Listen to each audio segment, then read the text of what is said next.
Hello everyone, আসসালামু আলাইকুম। আমি আছি বাংলাদেশি ব্লগার আখিমনি নারায়ণগঞ্জ থেকে। নতুন আরেকটি দিনে নতুন আরেকটি ব্লগে সবাইকে স্বাগতম জানাচ্ছি। তো এখানে বাচ্চাদের জন্য নুডলস রান্না করব, তার জন্য কিন্তু পানি গরমটা বসিয়ে দিলাম। আমাদের বাচ্চাদের হঠাৎ খিদে লেগে গেলে তখন কিন্তু একমাত্র ভরসা এই নুডলসগুলোই থাকে।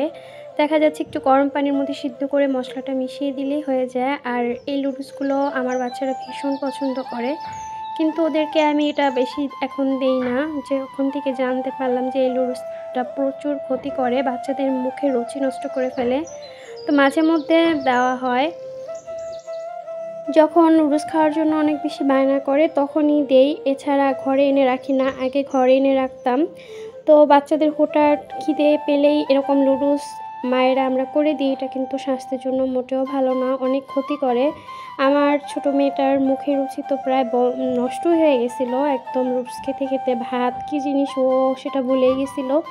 তো এখন বন্ধ করে দেওয়ার পরে তারপর এখন মোটামুটি একটু ভাত খায়।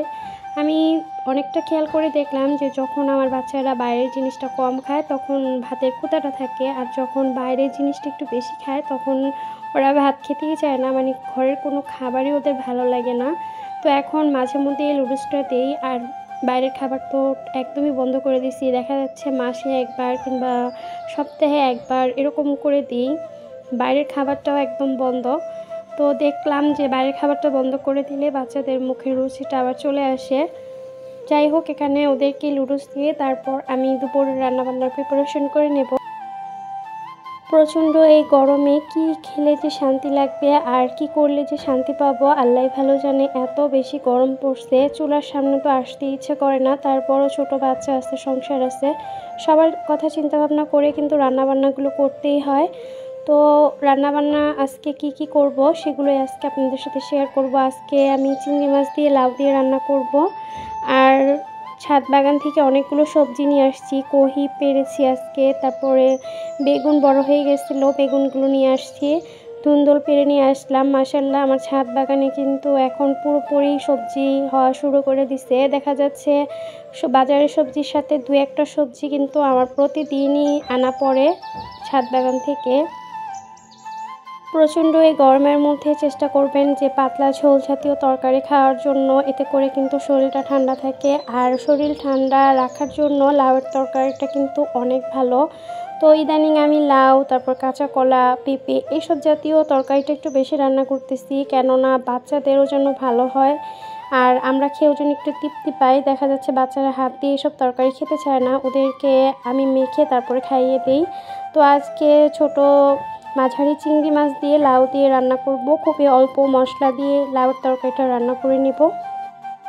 লাউয়ের তরকারির মধ্যে যত বেশি মশলা কম হয় ততই নাকি খেতে ভালো লাগে। তো বিয়ের প্রথম আমি এটা জানতাম না, দেখা যাচ্ছে অনেক বেশি মশলা দিয়ে তারপর রান্না করতাম, তখন খেতে ভালো লাগতো না। তো এখন কিন্তু জানি যে লাউয়ের মধ্যে মশলা কম দিতে হয় আর কাঁচামরিচের পরিমাপটা একটু বেশি দিতে হয় ঝালের, তাহলে নাকি লাউয়ের তরকারিটা খেতে ভালো লাগে। তো আজকে একবারে অল্প মশলায় একটা কচি লাউ নিয়ে আসছিলাম, সেই লাউটা দিয়ে রান্না করে নেব।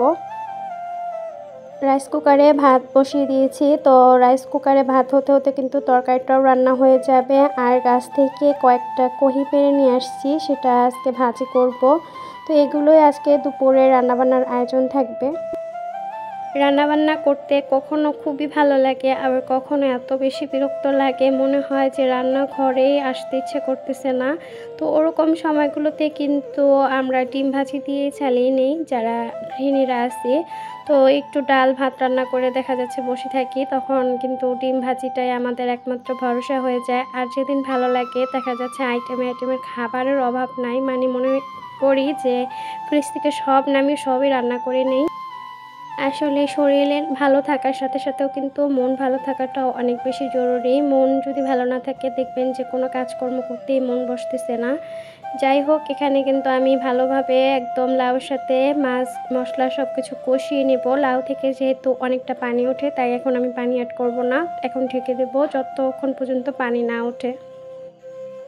মাঝে মাঝে ইচ্ছে করে যে এত বেশি গরম পড়ছে 2-3 দিনের তরকারি একবারে রান্না করে তারপর ফ্রিজে রেখে দেই। তো সেই খাবারটা আমার আবার হাসব্যান্ড খেতে চায় না। দেখা যাচ্ছে একদিনের খাবার পরের দিন দিলে কিরকম করে যে বাসি খাবার এগুলো খাওয়া ঠিক না। আসলে আমার কাছেও এটা মনে হয় যে 2-3 দিন একবারে রান্না করে ফ্রিজে রেখে সেটা গরম করে খাওয়াটা স্বাস্থ্যের জন্য ভালো না।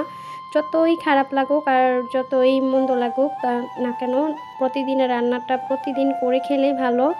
যদি একেবারে রান্না করতে ইচ্ছে না করে তাহলে একটা ডিম ভাজি করেও খেয়ে নেওয়া উচিত তারপরও বাসি খাবারের থেকে। তো এই যে আমার গাছের কহি হইছে আলহামদুলিল্লাহ। তো এগুলো একটু ছোট ছোটই নিয়ে আসছে, একটা বড় হয়েছে। তো এগুলো আজকে ভাজি করব। গাছের জিনিস অল্প হলেও খেতে ভালো লাগবে।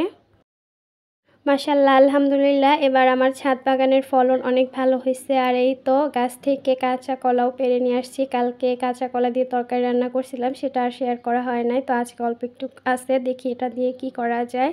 তো আজকের ভিডিওটা আমি এখানে শেষ করছি। সবাই ভালো থাকবেন, সুস্থ থাকবেন। দেখা হবে নতুন আরেকটি ব্লগে। আর যদি ভিডিওটা আপনাদের কাছে ভালো লেগে যায় প্লিজ একটা লাইক করে আমার চ্যানেলটি সাবস্ক্রাইব করে দিবেন। আল্লাহ হাফেজ, আসসালামু আলাইকুম।